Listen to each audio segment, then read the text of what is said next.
بسم الله الرحمن الرحيم. عن أبي سعيد الحسن البصري أن عائذ بن عمرو رضي الله عنه دخل على عبيد الله بن زياد فقال: أي بني، إني سمعت رسول الله صلى الله عليه وسلم يقول: إن شر الرعاء الحطمة إلى آخر الحديث. رواه مسلم. حضرت حسن بصری رحمۃ اللہ علیہ کہتے ہیں کہ عائذ بن عمرو رضی اللہ تعالیٰ عنہ عبید اللہ ابن زیاد کے پاس گئے. اب یہ حسن بصری کون ہے اور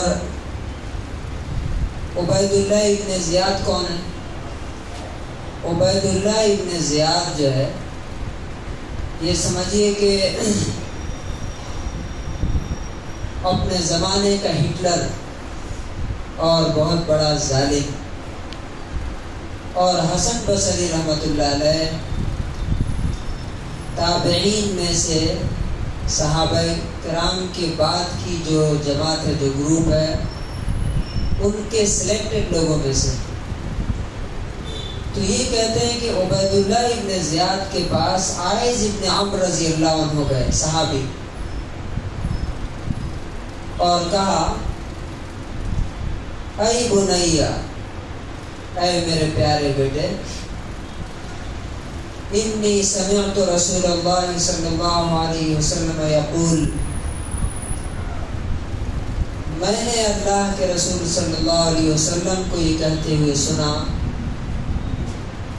ان شر الرعاء الحطمہ،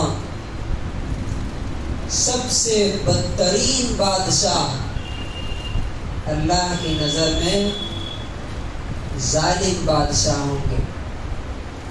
کن کو بول رہے ہیں یہ خود اس شخص کو جا کے بول رہے ہیں جو اپنے زمانے کا ہٹلر ہے،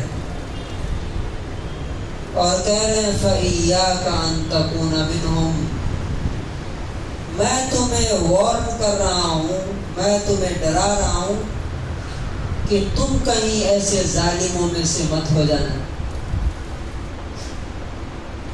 تو ادھر سے کیا جواب ملا؟ اس نے کہا: اجلس، بیٹھیے بیٹھیے.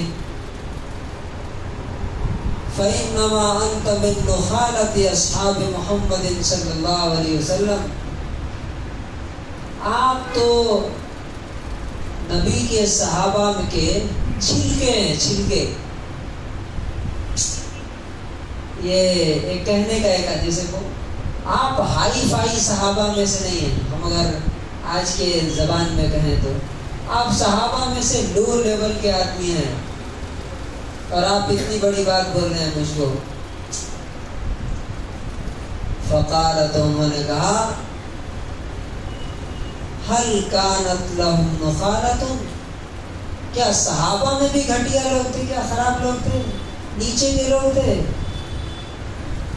انما كانت النخالة بعدهم وفي غيرهم، خراب لوگ اور برے لوگ اور گھٹیا لوگ، چھلکا، یہ تو ان کے بعد اور ان کے علاوہ لوگوں میں سے ہیں، صحابہ کرام میں سے نہیں. یہ حدیث ہمیں کیا سکھاتی ہے؟ اس سے ہمیں کیا لیسن ملتا ہے؟ نمبر 1، اپنے ملک کے حاکم، رولر کو جو ظالم تھا، جا کے اس کو بول رہے ہیں کہ دیکھو تم جو کر رہے ہو وہ ظلم ہے. ڈائریکٹ نہیں بولا انہوں نے. پہلی بات یہ کہ حق بات جا کر کے ایک ظالم بادشاہ کے سامنے کہی، جس کو رسول اللہ صلی اللہ علیہ وسلم نے کہا کہ یہ بہترین جہاد ہے. نمبر 2، دوسرا سبق، کیا ہم جو ہے اپنے علاقے کے کونسلر کو یا اپنے خاندان کے کسی ہر خاندان میں کوئی نہ کوئی فرعون ہوتا ہے، ہر محلے میں کوئی نہ کوئی عبید اللہ بن زیاد ہوتا ہے، ہٹلر ہوتا ہے، اس کو جا کے ہم بولتے ہیں کیا کہ تم جو کر رہے ہو وہ غلط کر رہے ہو۔ پہلا سبق یہ ملتا کہ انہوں نے اپنے وقت کے ظالم سے جا کر کے کہا کہ تم غلط کر رہے ہو۔ دوسرا بات کرنے کا طریقہ دیکھیے، ڈائریکٹلی یہ نہیں کہا کہ تم ظالم ہو، تم جہنم میں جاؤ گے، نہیں، اسی بول سکتے تھے نا کہ تم غلط کر رہے ہو، تم ظالم ہو، تم جہنم میں جاؤ گے، بلکہ کیا کہا؟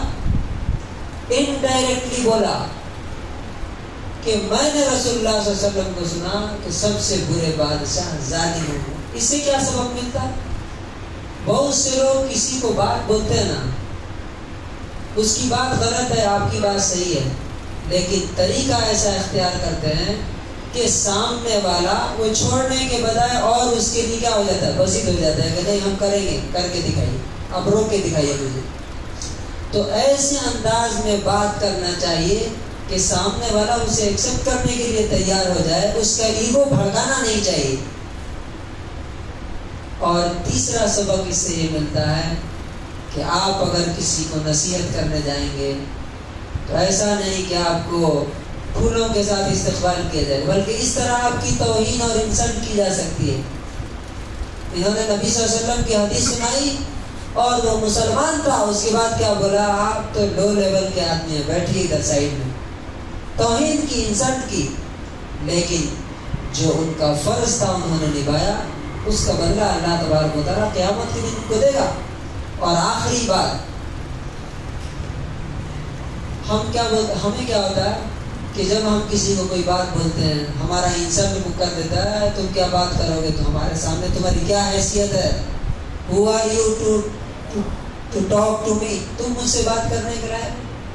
تو ہم کیا لو فیل کرنے لگتے ہیں اپنے آپ کو اور اس سے بات کرنا چھوڑ دیتے ہیں۔ یہاں دیکھیے، اس نے ان کی توہین کی، لیکن پھر انہوں نے اس کا جواب دیا، کہا کہ نہیں، برے لوگ، گھٹیا لوگ صحابہ میں سے نہیں تھے، وہ تو سب کے سب اچھے تھے، برے لوگ ان کے بعد تم ہو، ان میں سے نہیں تھے۔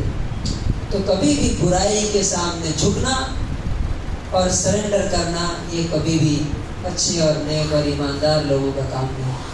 اللہ تبارک و تعالی ہمیں اس حدیث پر عمل کرنے کی توفیق نصیب فرمائے۔